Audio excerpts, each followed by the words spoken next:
Proses tahapan pilkada serentak di Indonesia sudah kembali dimulai. Saat ini KPU tengah mempersiapkan diri untuk melaksanakan proses verifikasi faktual untuk bakal calon yang maju melalui jalur perseorangan. Di samping itu, masyarakat Kaltara tahu tidak bahwa dalam proses penetapan bakal calon nantinya memungkinkan akan ada sengketa dalam proses pemilihannya loh. Terus gimana sih secara garis umum proses sengketa pemilu itu? Yuk kita tanya langsung Bapak Sulaiman.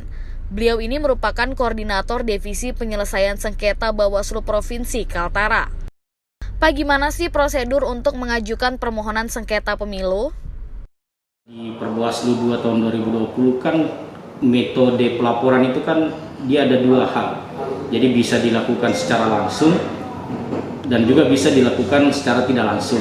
Kita juga mengajarkan kepada operator bakal calon perseorangan ini untuk melaporkan permohonannya itu melalui sistem informasi penyelesaian sengketa.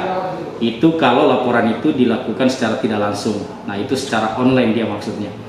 Nah, sehingga kemudian ke depannya itu kami Bawaslu Kaltara juga tentunya sudah tidak memiliki kendala untuk menerima atau melakukan proses cross check berkaitan dengan syarat-syarat yang harus dipenuhi oleh bakal pasangan calon.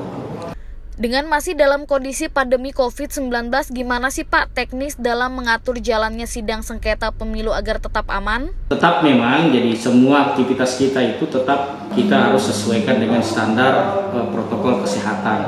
Nah, misalnya ketika kita melakukan proses persidangan sengketa, itu jumlah yang di dalam ruangan itu tetap terbatas sesuai dengan protokol kesehatan. Sidang itu tetap misalnya dilakukan pemeriksaan kesehatan, terus kemudian diberikan hand sanitizer, juga tetap kita harus menyampaikan wajib menggunakan masker. Apakah memungkinkan pelaksanaan sidang sengketa pemilu akan dilaksanakan secara daring di masa pandemik ini, Pak? Ya, untuk sementara memang masih dalam proses penggarapan oleh Bawaslu RI. Nah, nanti siang ini juga ada materi berkaitan dengan itu.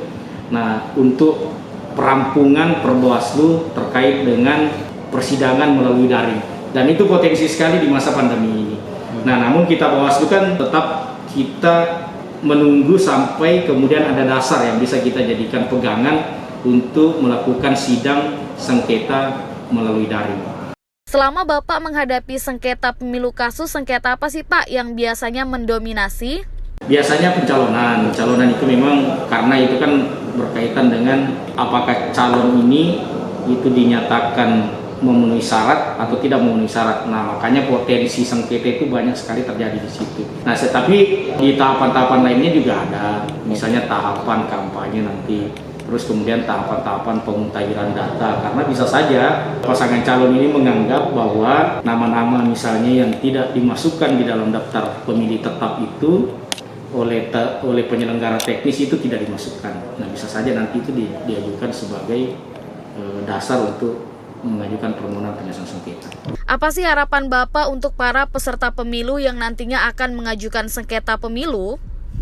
Harapan kami adalah Bawaslu ini kan adalah tempat untuk mencari keadilan, dan sengketa ini saya kira merupakan jalur untuk kemudian bagaimana bakal pasangan calon ini atau pasangan calon ini untuk mencari keadilan. Artinya memang sudah ada domain atau tempat-tempat yang bisa dijadikan alat untuk teman-teman pasangan calon dan juga bakal pasangan calon ini untuk membenarkan misalnya perbuatannya melalui sidang proses penyelesaian sengketa.